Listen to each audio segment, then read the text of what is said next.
That's less than 30. All right.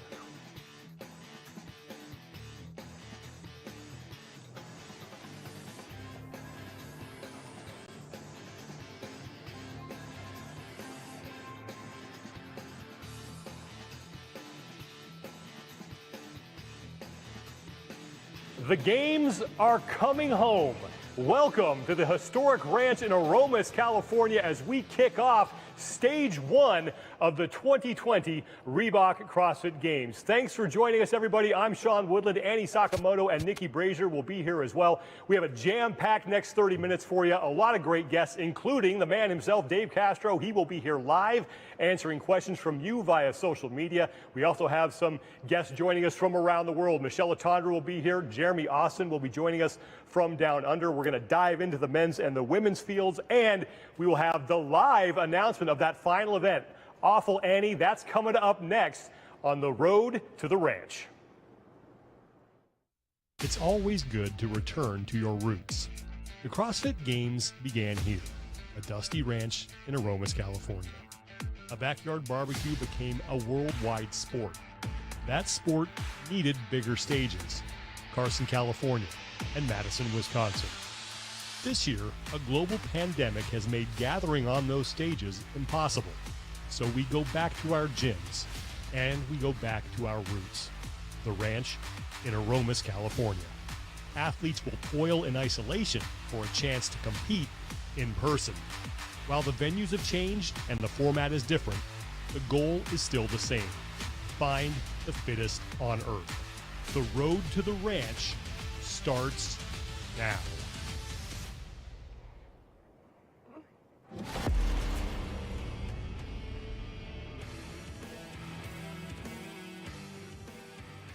Welcome, everybody. We are so excited to kick off the 2020 Reebok CrossFit Games.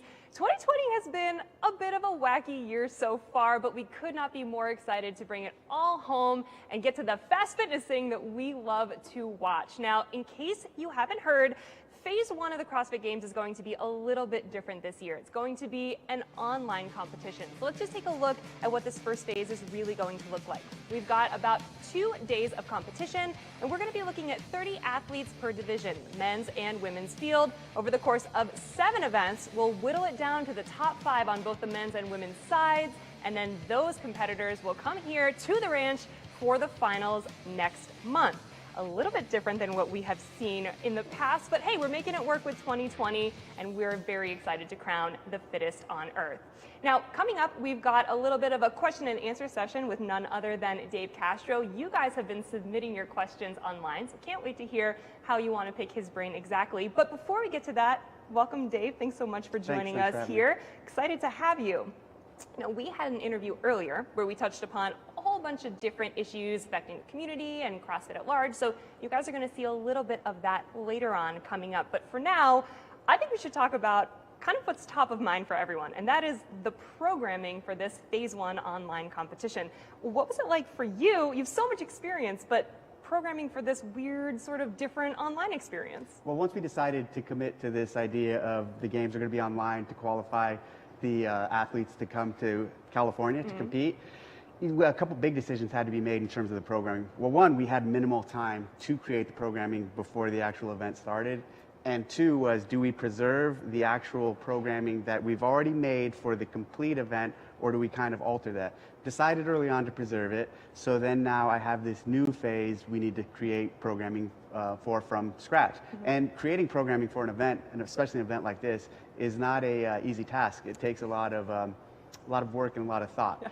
Therefore, I decided to kind of make it a little, I don't want to say easier, but a little more manageable on myself by making the base all essentially benchmark workouts. Sure. Once I decided to go that route, it kind of made it more accessible to me in my mind, and to the notion that we can create something great in a short amount of time. And then it was like, well, it's not just going to be the benchmarks. There are going to be little twists and little churns, and I think we accomplished that in a creative way. Totally. Let's actually take a look at some of those benchmark workouts and the twists that you put on them. The first day of competition online is going to have 4 events. They start out with event 1, Friendly Fran, that just is an oxymoron. There's no way that can be friendly. followed by a 1-rep max front squat. Then event 3, a take on Diane. It's called Damn Diane, deadlifts and strict deficit handstand push-ups this time. And then event 4, a 1,000-meter row for time. Now that's just mean. Altogether, it feels just mean for day one. What was going through your mind when you tried to think about exactly how to kick this off for the athletes? Well, we needed to give them an experience at the games. And what happens at the games oftentimes is they have a lot of events and a lot of volume in one day, and so I wanted to try to capture that. This could have been spread out over 2 or 3 days and 1 or 2 events a day, but really wanted to test their recovery and their ability to stay mentally engaged throughout multiple workouts in one given day. And that was kind of what drove what you're seeing in day one. So interesting. Now we're going to take it to the questions that we've been getting from social media. So the first one is, what's your process in coming up with exactly how you're going to lay out these events? A lot of whiteboard time and a lot of just writing stuff out on a pad of paper also, and playing around with moving things around, seeing what makes the most sense, where and how and why. A lot of torn up paper tossed into the trash can. But it's fun. It's a super creative process that is really rewarding at the end of the day. Yeah, nice. The second question that we have coming up is from our very own media friend, Chase Ingram. He wants to know from you, Dave, were there any events that you thought about for this first online phase of competition that didn't quite make it to the whiteboard? Yeah, and I have to keep those close because they're really good ideas to use in later stages of competition or potentially other times where we have to do something like this. Wow. And then the third question we're going to ask for now is, do you have a particular favorite event of these 4 on day one? I'm excited about the Nancy variant. I really, the significance there in that one is the 185 load is body weight for probably a good number of these athletes. Actually, it's probably a little lighter. Most of them are a little over that, but it's very close to body weight. And early in CrossFit, 10, 15 years ago, even 5 years ago, a standard was 15 overhead squats at body weight. And I think what you're going to see is these guys doing that 5 times in a CrossFit triplet workout. And so what was once a singular standard is now a standard that's incorporated into a triplet, and that's pretty cool to see. When Hobart tested this, I think he's 190, so he did all of these unbroken, and that's essentially what you saw was someone doing what was once a singular standard in a CrossFit workout. Yeah, the events keep getting crazier, and the athletes keep rising to the standards. Unbelievable. Well, phase 1 online might be something that's a little bit new for us here in 2020, but taking it back to the box and being in that sort of competition environment in your home space, that's nothing new to CrossFitters. I mean, we've been doing it for years with the CrossFit Open. Take a look back at some of the history.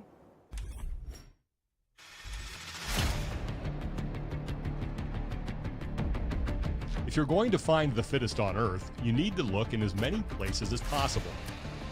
In 2011, CrossFit started an online competition known as the Open, the first step on the road to the CrossFit Games. Folks who come in as like, hey, we've got the Open coming up for the next 5 weeks on Monday. Have you ever seen the CrossFit Games on TV? And they're like, oh, sure. I go, oh, awesome.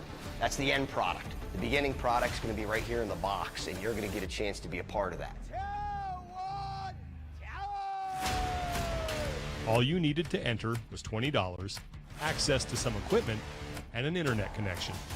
It's an opportunity for anyone around the world to throw themselves into the CrossFit Games and see if they have a chance. I could do it, my mom could do it, and my brother could do it. So everyone basically can do it. I think it's the largest participation sporting event on Earth. Since 2011, the Open has grown, evolved, and improved. 18.5 is underway. Instead of tens of thousands of athletes, the Open now features hundreds of thousands. Definitely the Open gets tougher each year just because the level of competition increases each year. You look back at some old scores from a couple years ago and those wouldn't be that competitive right now. You can't have a bad workout. The last 2 years, there were game spots available directly from the Open, so it made it to where everyone in the world was trying to make it through the Open. This year, the Open format is part of the Games. For the first time ever, athletes vying for the title of Fittest on Earth will complete events in their own gyms in front of a judge. They will submit scores and videos online. After 2 days and 7 events, the top 5 men and top 5 women will earn a chance to finally compete outside of cyberspace. There's plenty of room at the ranch in Aromas for just 10 people.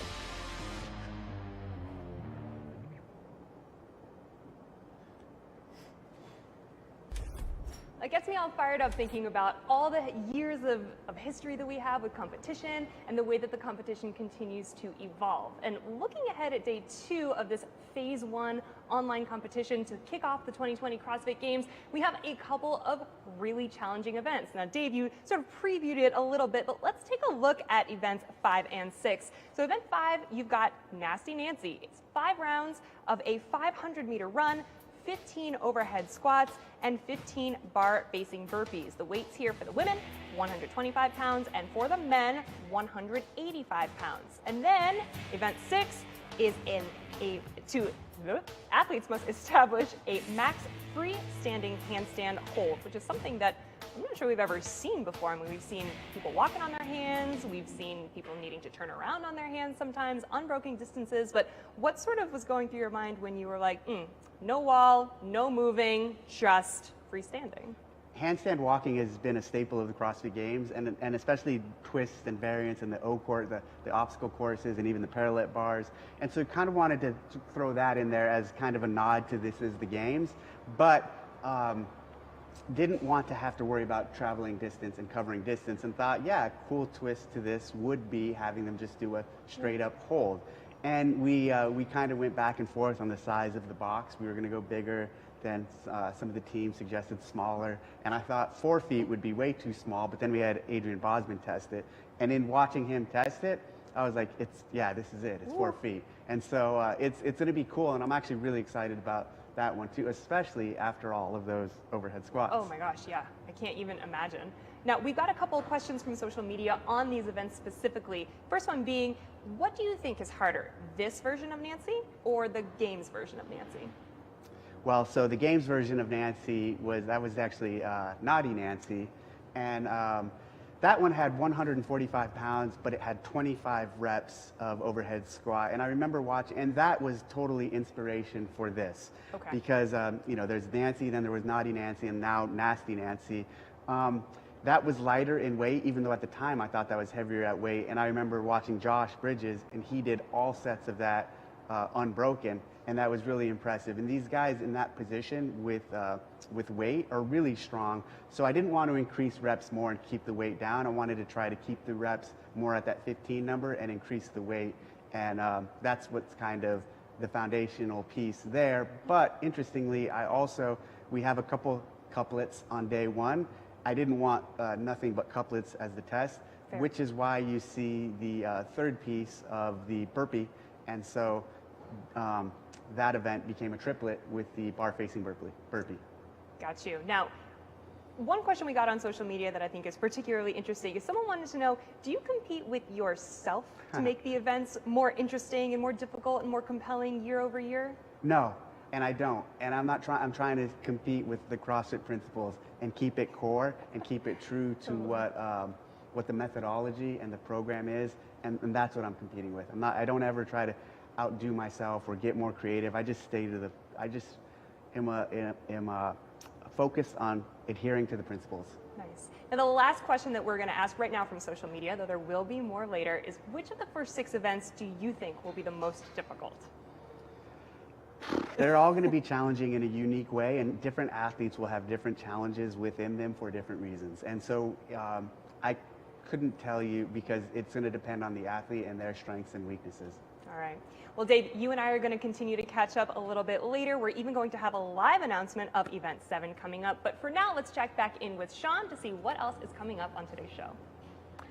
Thanks, Niki. Annie Sakamoto's here. We're going to break down the men's and the women's fields, tell you who we might think might wind up in the top 5. They're making the trip here to Aromas, California. We're going to have a closer look at the first 2 events, and there is absolutely nothing friendly about that, Fran. No. This is brutal. And tell you who we think might do well and who might not like those first 2 events. But I know you're looking forward to hearing about Event 7. I want to know what Event 7 is, so let's go back to Niki and Dave for that official announcement.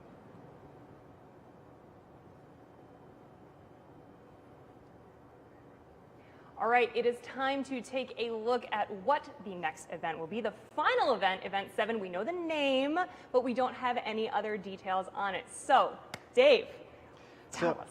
So years ago, those of you who've been around for a while and have paid attention to the sport have seen that me in particular, eventually did Annie with GHD sit-ups.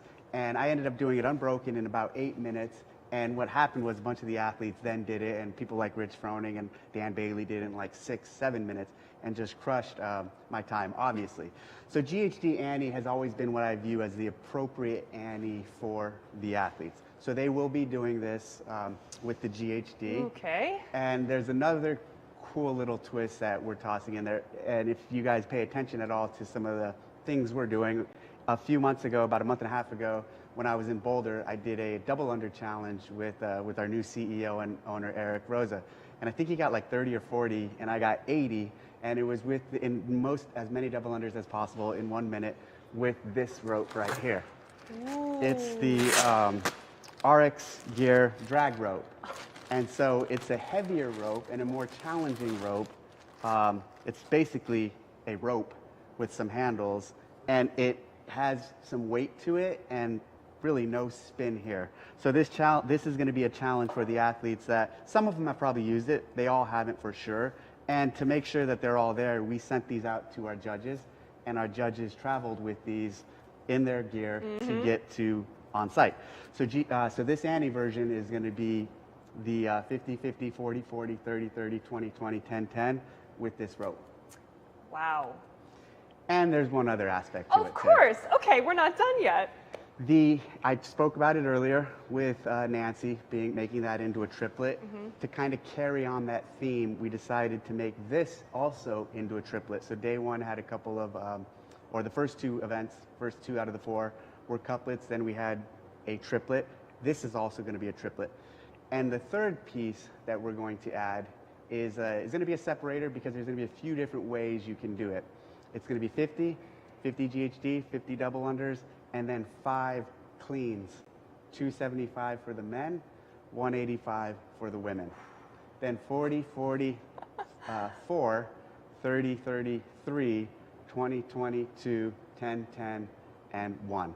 Now, why I say there'll be some strategy to this and variance is because depending on your strength, you can power clean it, or you can squat clean it, or get it cleaned however you need to. Oh, wow. So that's going to be a stiff test to end this series of tests. Yeah, for sure. Now, what exactly is the difference between this rope in your hands and like a weighted rope that athletes may have trained with before? Well, a lot of the ropes you see that have thicker or that have heavier cables are essentially cables. Yeah. And so this is not a cable, this is a thicker diameter rope. Okay. And this is sort of the ultimate unknown and unknowable. I mean, you laid out to them their gear list and what they were going to need, and you're sending them a judge, and they are not expecting to get an additional piece of equipment. And that there was another way of how could we make this feel more like the games, because at the games you are exposed to new equipment. Yeah. Most of the time, not all the time, but most of the time. So something like this, as simple as this, was a way that we decided, okay, we can give them more of a games feeling by exposing them to new equipment. Yeah. So now we know we have events 1 through 7. Everything has been announced. We have the entire test of fitness in front of us for phase 1. I mean, look back on it. How do you think this is going to really determine who those top 5 should be? Well, the top 5 fittest men and fittest women will advance to the next stage, and I have no doubt about that. This series of tests at this stage is very well rounded and will expose some weaknesses. And if you don't advance, you didn't earn it and you didn't deserve to advance. So I'm really excited about these challenges and where they're going to be pressed and where they're going to be tested in ways they weren't quite expecting. Yeah, I'm excited to watch, and I'm excited to watch the final 10 advance to the finals, which will be here in Romas at the ranch. So much history here, looking back on everything that the athletes have gone through from the first CrossFit Games, which was held here. Guys, take a look back at some of the history here at the ranch.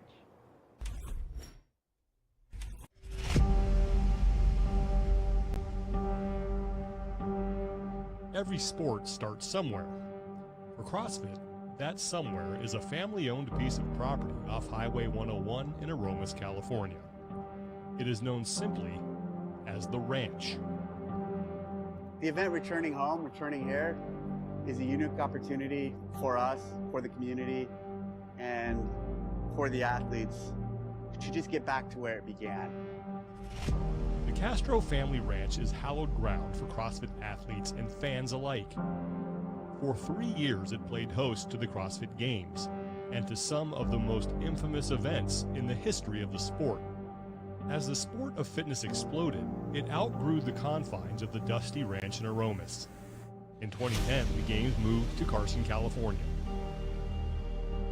But a visit home was always in the books.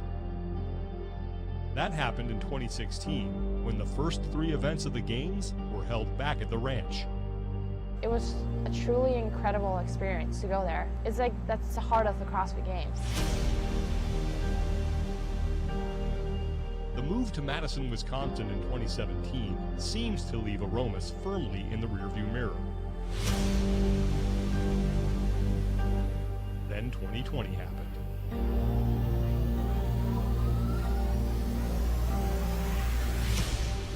And when things get tough, you can always find safety at home.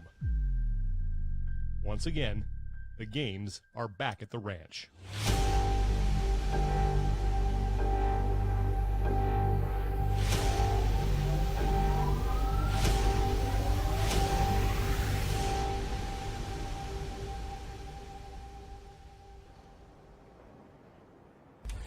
Great to be here where it all started, and great to be here where now the new era will begin. Sean Woodland and the very not awful Annie Sakamoto here to take you through up until the start and then beyond of this first competition window. And look, there was a time when maybe this whole thing wasn't going to happen, and we all were wondering, what's going to go on.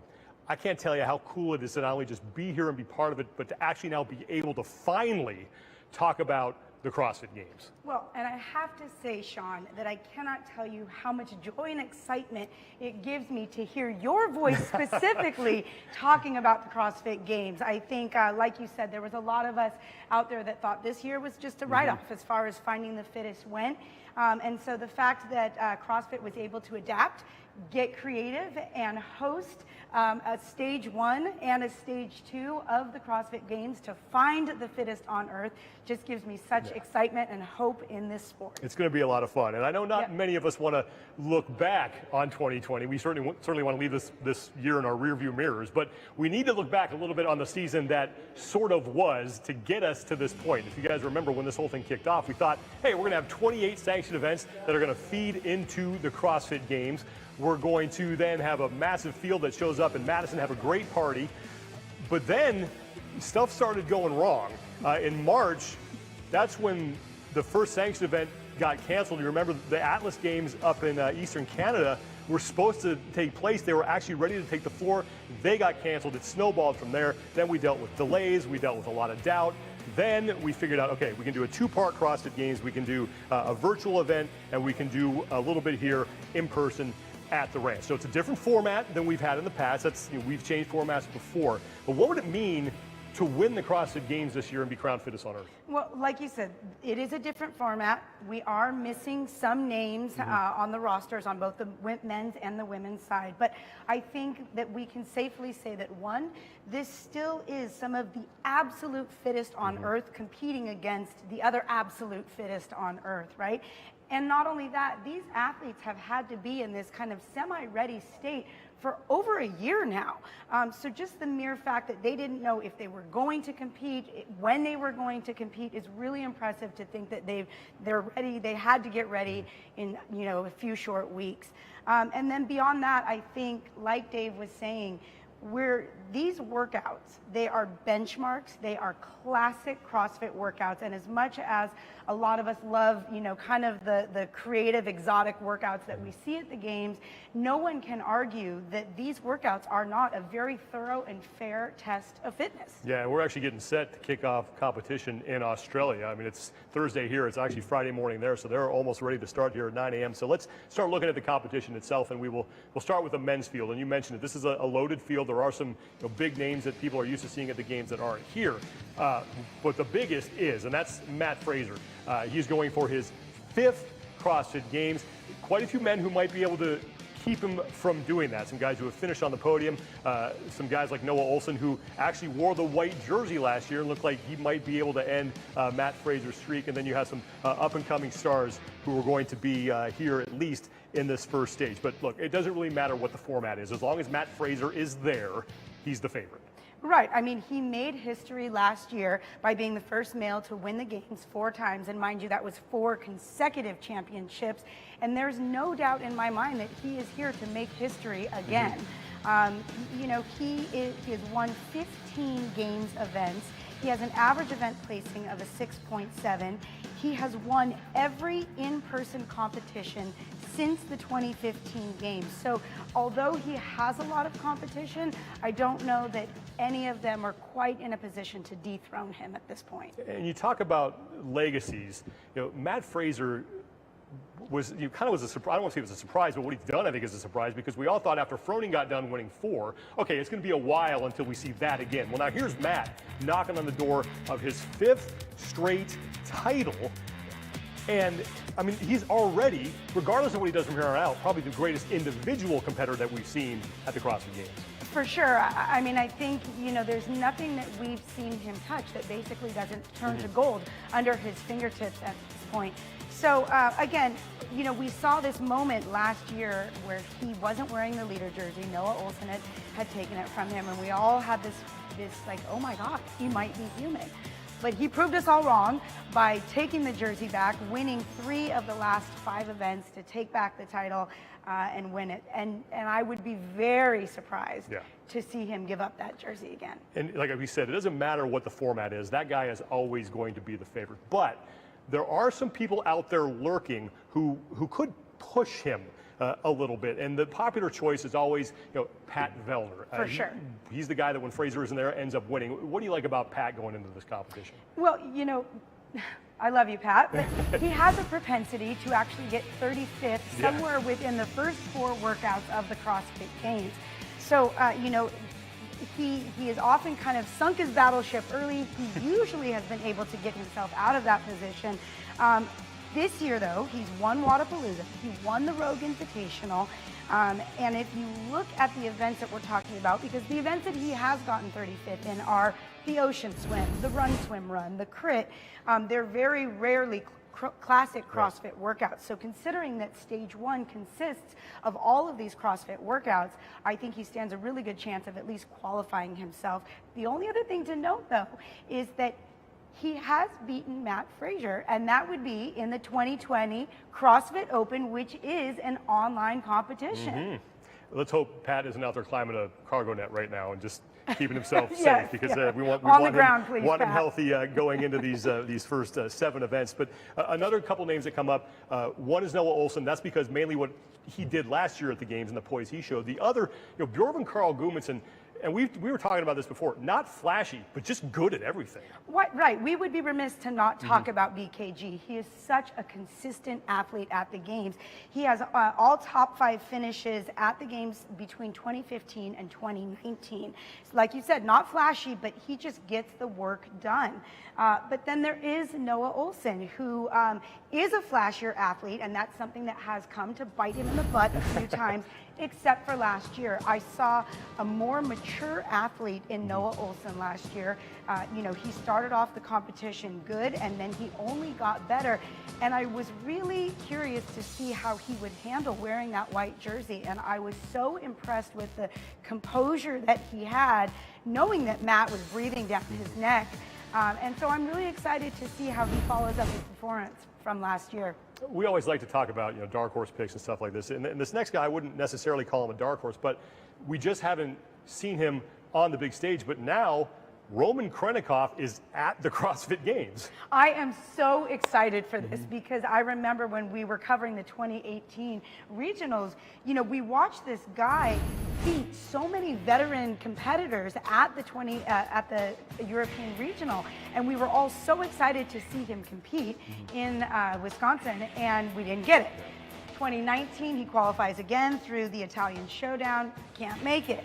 So the fact that he is finally here competing against the best in the world is super exciting. And even though we are still going to be talking, the CrossFit Games now are officially underway as that first window has opened in Australia. So the Australian athletes getting set to tackle the first two events.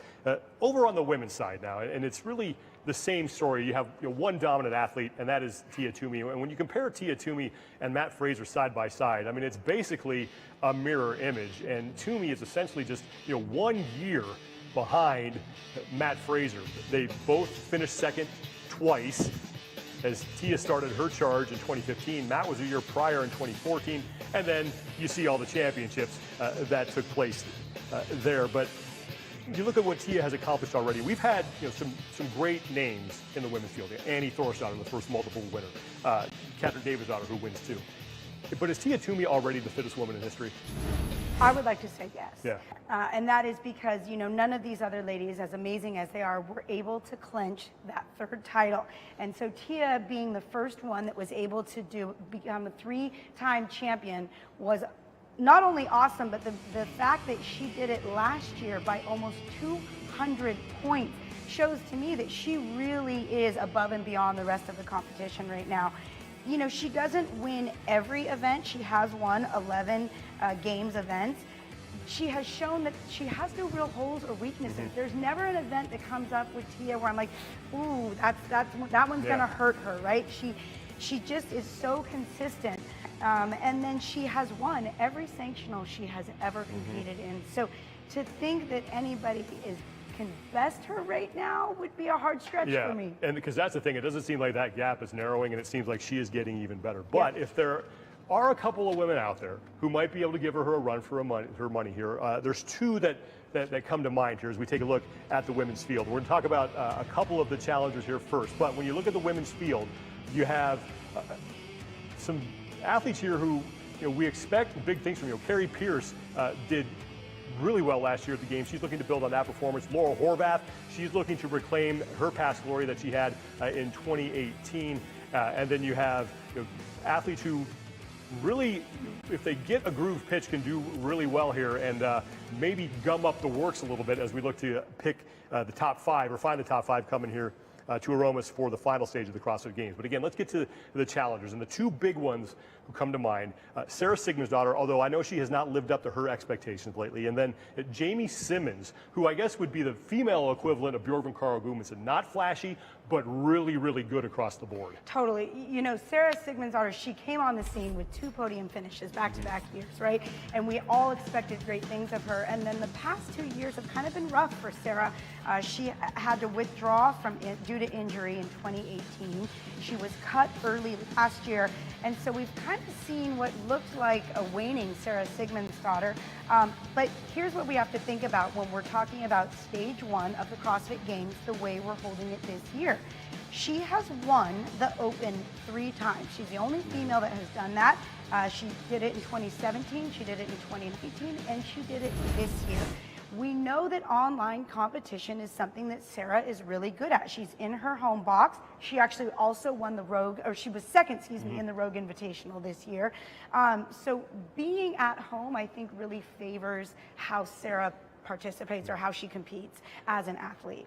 And then Jamie Simmons, otherwise known as Jamie Green, came on the scene in 2016 by winning the Open as well, and then just spun our heads around by going team. And then she came back 2017 and competed as an individual. She got 8th place, Rookie of the Year. She had a decent 2018, coming in 11th place. But she really, like you said, put together a very consistent and strong performance last year over the weekend, and she actually was only 25 points back from Kristen Holta to earn that 3rd place spot on the podium. So I think she is another athlete that 1 more year of training under her belt, we could see a very competitive athlete in her. You know who is going to be really competitive and who we've seen some pretty impressive stuff from early in the year, at least I shouldn't say early, but in the one competition we saw her at the Rogue Invitational, is Cara Saunders. And we were joking earlier, about mom strength, but that's a legit thing here. 100% a legit thing. I was telling Sean that I think 1 year after I had each of my kids, I felt like I was in the best shape of my life. And, talking about Cara Saunders, this is an athlete that was already one of the top-end female strength athletes. To think that she now has those mommy hormones pumping through her, I think should be a bit scary for the rest of these ladies. She's a very consistent athlete. This is her 8th individual appearance. She only missed last year, 2019, to have a baby.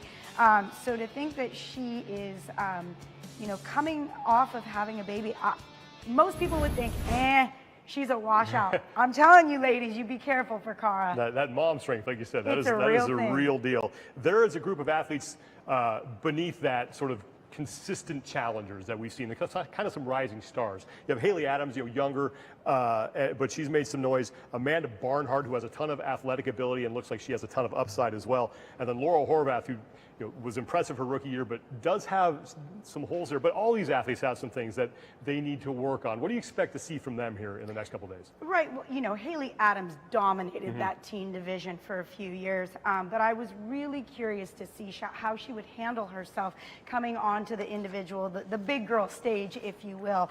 And I was very impressed with how she handled herself, her composure, and just her overall performance. But she still is younger. I think her top-end strength still has a lot to be developed.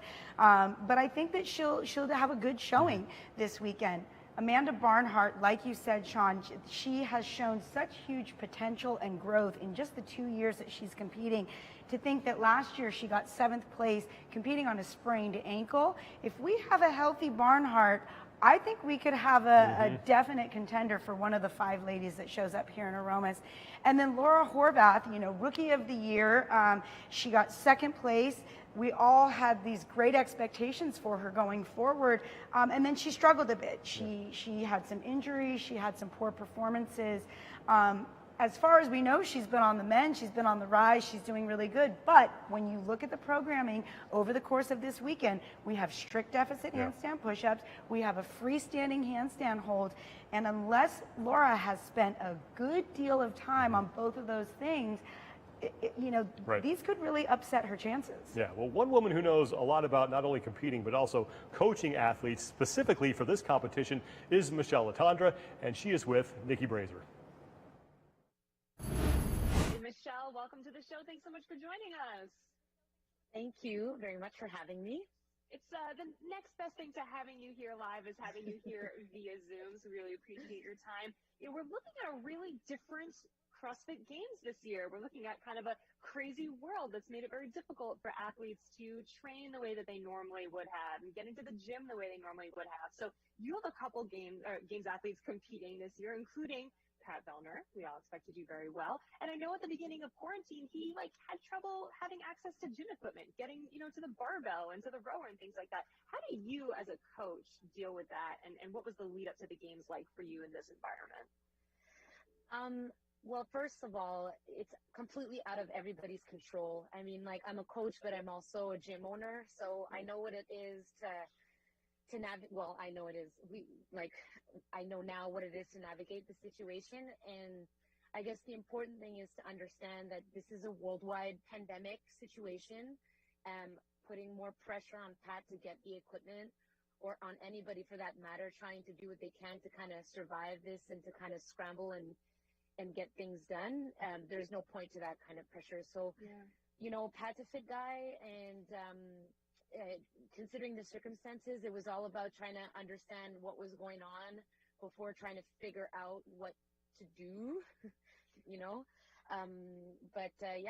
luckily running is still available. We can get pretty creative. I think that's one of the things that I do really well. So getting creative with programming was very important. Nice.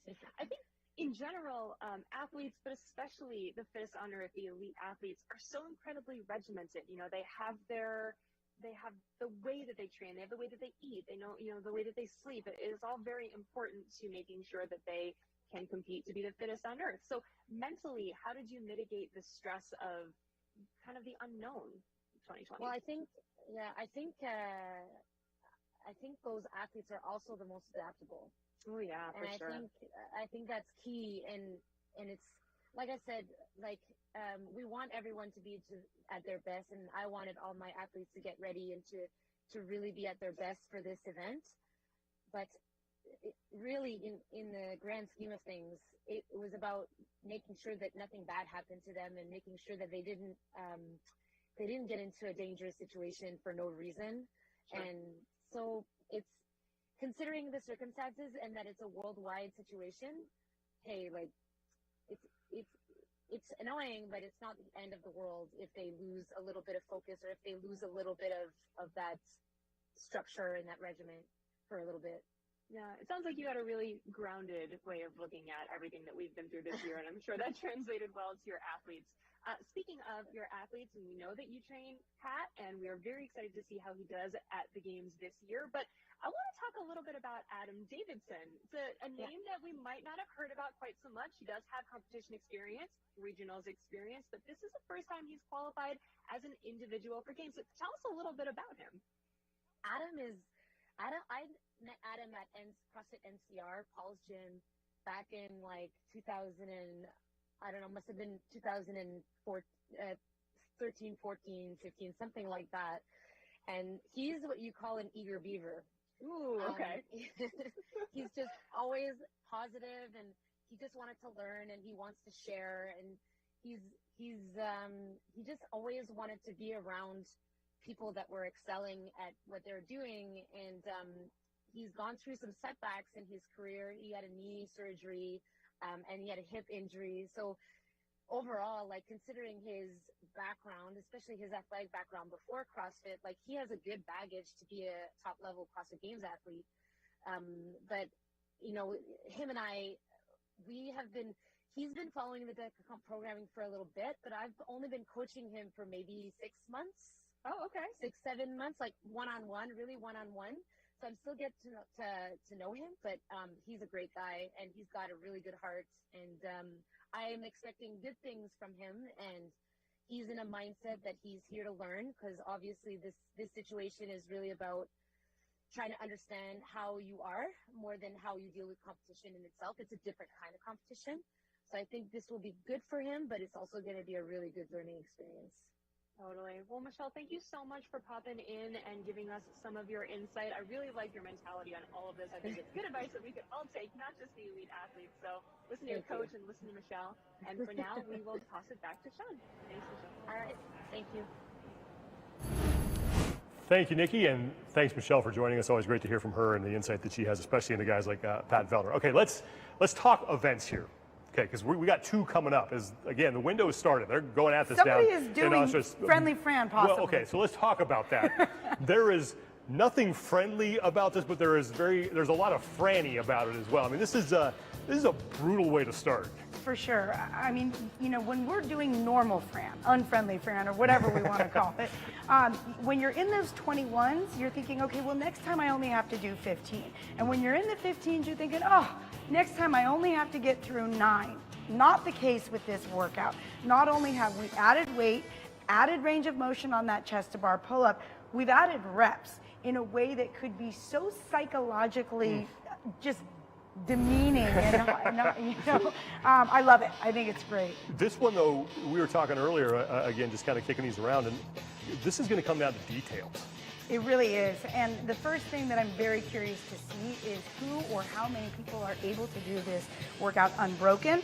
And then, of course, who is, you know, normally when we do thrusters, we can often have that moment of pause at the top overhead. Maybe it's a split second. But this is the type of event where if you're going to win it, you have to pull the bar down into that next thruster, push the bar up, get right on the bar. It will be really interesting to see the seconds that split the placings here. And these two movements, you know, thrusters, pull-ups, or thrusters and chest to bars, I mean, we've seen those dating all the way back to 2008. For sure. We had a chest to bar Fran in 2008, and then we just had regular Fran in 2012 as part of the finale event, but it was after the athletes had done both Elizabeth and Isabel. But mind you, we always see some variation of thrusters and or pull-ups or a Fran-esque couplet in the very last workout of every open event. So these athletes should be familiar with this combination of movements. Let's talk picks. On the men's side, who does well? On the men's side, there's this guy, his name is Matt Fraser, maybe? Something like that. And I think he's really good at CrossFit-esque workouts. So you're going to start easy right out of the gate. Yeah, So you're going to pick on Matt why Fraser. not? Okay. I want to put a couple dollars in my pocket. All right. I want to look smooth here. Yeah, I'm going to go with Matt Fraser. Again, I think that something just very CrossFit-esque like this bodes well for Matt. Okay, over on the women's side, quite a few women who can do well at this one, but we're going to go back to mom strength on this one. I'm going mom strength. Okay. I'm going Cara Saunders. Number one, she's a shorter athlete at 5'4". That means those levers are a little bit smaller. She doesn't have quite the range of motion that some of the other athletes have.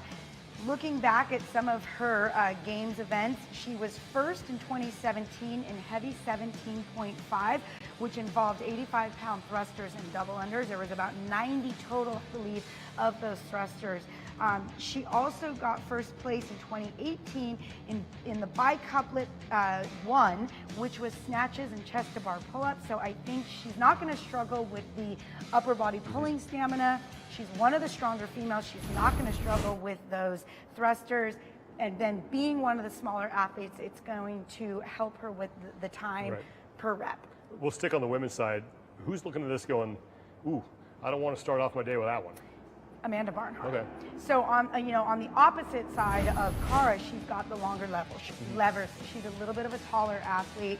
And then besides that, she has notoriously struggled a bit with upper body pulling. So same thing on that 2018 bicouplet that involved some upper body pulling. She was 35th and 33rd. And then, that was something that she had talked about, that she really needed to kind of shore up her weakness of upper body pulling. She did better in 2019 on first cut, which involved 3 legless rope climbs, but she still finished 19th, so not quite the improvement I would have liked to have seen from her. Yes, she's got good leg strength, but I think a lot of it is going to come down to some of that upper body pulling. Yeah, you mentioned her being taller, so I'm guessing that on the men's side, you look at a guy like Brent Fikowski who's thinking this is not in your wheelhouse, Brent. I'm with, real sorry. And again, some of this just comes down to, seconds per rep that it's going to take Brent to get through that squat, the bar up overhead, even the length of his arms when it comes to the chest to bar pull-ups. When you compare that to somebody, let's say, like even Noah Olsen, his turnover is going to be so much quicker versus Brent. So this is one where he just has to do a little damage control and not totally bonk. Yeah, well, that's event 1. Event 2, to quote our good friend Pat Sherwood, couldn't be simpler. We're just going to get a barbell, we're going to load it up, and you're going to do a 1-rep max front squat, and you're going to have 20 minutes.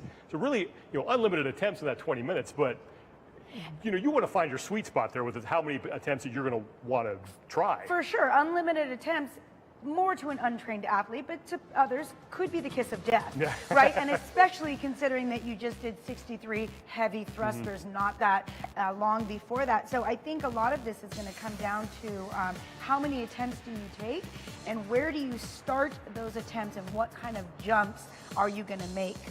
All right, let's talk about who's going to do well, and we'll start on the women's side this time. Who do you like to knock this one out of the park? This one I'm going to have to go with Tia Toomey. Okay.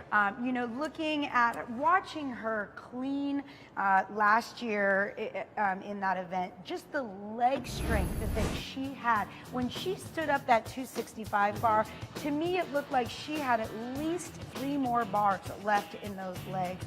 So you may call this an easy pick, but you look at some of the ladies that she's up against, and you could argue that their top end strength might be a little bit heavier than Tia's. And Tia, when it comes to the clean, there's a little bit more technique than just pure strength. But I still think she is somebody that, when you see that warrior cry that she does, she could really push up some good weight, I think. On the men's side, when you couple this event with event number 1, Matt Fraser obviously is looking to have a very good day here, but there are some men in the field here who are kind of licking their chops about this one. Yeah, let's not be boring. Let's not just say Matt Fraser every time we talk about a guy, right? So there's 3 athletes that I think could give him a run for his money here. The first would be Chandler Smith. And if any of us watched the Rogue Invitational this year and just saw the pure strength a little bit of lack of technique, but the pure strength that Chandler Smith has, I think he's probably licking his chops, like you said.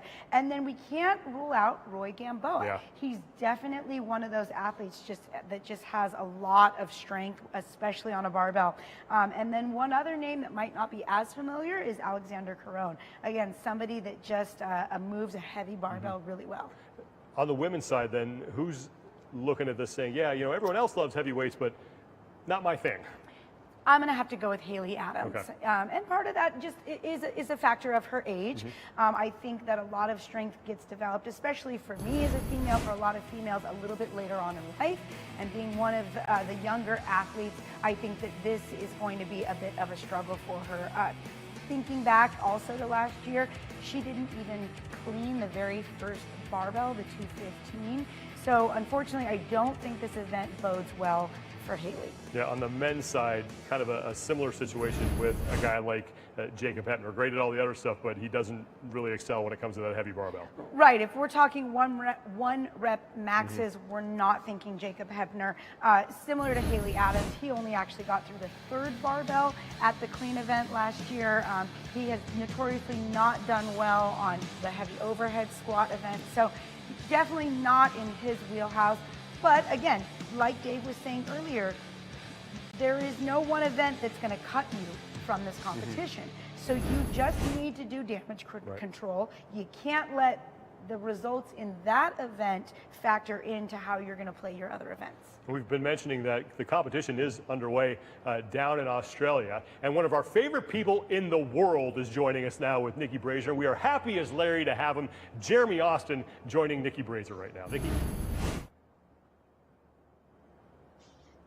You're absolutely right, Sean. Jeremy, welcome. You are one of our favorite people, and I'm so happy to thank have you. you with us. Yes, again, here on the media team, and especially being a resource all the way from over on the Gold Coast of Australia. Now, I know that you had a chance recently to catch up with many of the competitors that are coming out of Australia. So what's going on over there, and how are they getting ready for this new, interesting, unique 2020 games? It's just been an absolute nightmare, not just obviously down here in Australia, but around the world. For those of you who don't know, Victoria, one of our states, our southern eastern state, they've gone back into lockdown now. The rest of Australia hasn't. So we've got a few athletes down there that are having to stay at home, which has been a bit of a disaster for them. So they're going on like 12 weeks now of lockdown, which has been a bit of a shame for those. Laura Clifton and Jay Crouch, two of the newbies to the games as well. But the rest of the country, we're able to actually get into the gym. I'm actually at my gym at the moment, as you can see, class going on behind me. So obviously social distancing and cleanliness, all that sort of stuff going on. But regardless, business as usual for most of the country, except for those guys down south. Now, for you personally, Jeremy, you're an affiliate owner. I mean, you're in the box every single day trying to just help people through this pandemic. What has it been like for you in that respect? So we had 24 hours notice. Okay, your gym is now shut for 3.5 months, which was a bit of a shock to the system. But it gave us a good chance to do a big renovation of the gym and get it looking pretty again. We've got a nice pink pull-up rig now. Yeah, things are looking a lot better. So it gave us that chance to sort of reset. We also did a lot of Zoom classes for those at home. We pretty much just gave out every single piece of equipment out of the gym as well and said, look, take it home. And we'll just coach you online until we got back in, and then it was all systems go again. So it's been good the last 2 months, but it's just been such a weird time. Yeah, definitely been a little bit crazy. Now we now know the entire test of fitness laid out for phase 1 here. Do you have any predictions when it comes to the Australian competitors? Yeah, I had a good chat to 5 of the athletes: Cara, Harriet Roberts, Jay Crouch, Laura Clifton, also Baden Brown. So I chatted to those guys for about 20 minutes each last night. Cara, quote, "This row is going to be feral." But she's not looking forward to it, but we know she's going to do well. She's going to do well on the front squat as well. Laura Clifton, pretty much in the same boat as well. Laura's had a disaster of a year. She opened her affiliate the week we went into lockdown in Australia. No. So CrossFit our side opened up the week that we shut down. So she hasn't been able to open her affiliate the entire year. So she's been the only one training out of her gym. So but she's going to do very well on the front squat and the row as well. A handstand, not so much, but jumping over to Harriet Roberts, Harriet said that the front squat is definitely not her jam, but the handstand hold, she had one of her gymnastic friends test it, and apparently 3 minutes was a fairly decent sort of hold. So I don't know what to take of that. I know Khan Porter said that his handstand hold is going to last an Instagram story. So I don't think Khan's going to do 15 seconds. So yeah, he reckons he can fit it into that. Baden as well. Baden said that his handstand's not going to be the greatest. He'll be happy if he gets 30 seconds. But the rest of it, the Open, like he's a two-time national champion here in Australia. The Open suits him really well. The problem with Baden is he does the Open workouts 3 to 4 times each one. Ooh, this one. So he's going to be, well, he hasn't got no scores to compare against either.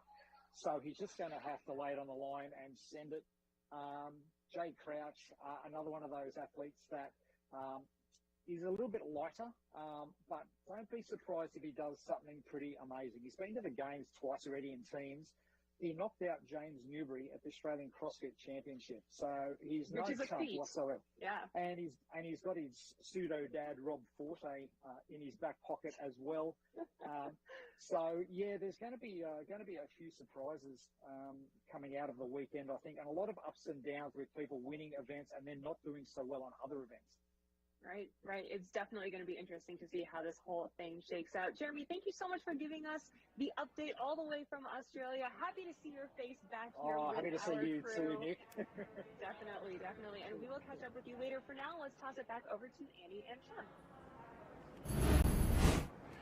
Thank you, Niki, and thank you, Jeremy. I hate when I don't get to see Jeremy in person because Jeremy always brings Tim Tams. You ever had a Tim Tam? Oh, yes, from Jeremy. Good stuff, those Tim Tams. So hopefully he's keeping those, saving them up for next time we actually get to see each other. But let me ask you this as we get set to just end this.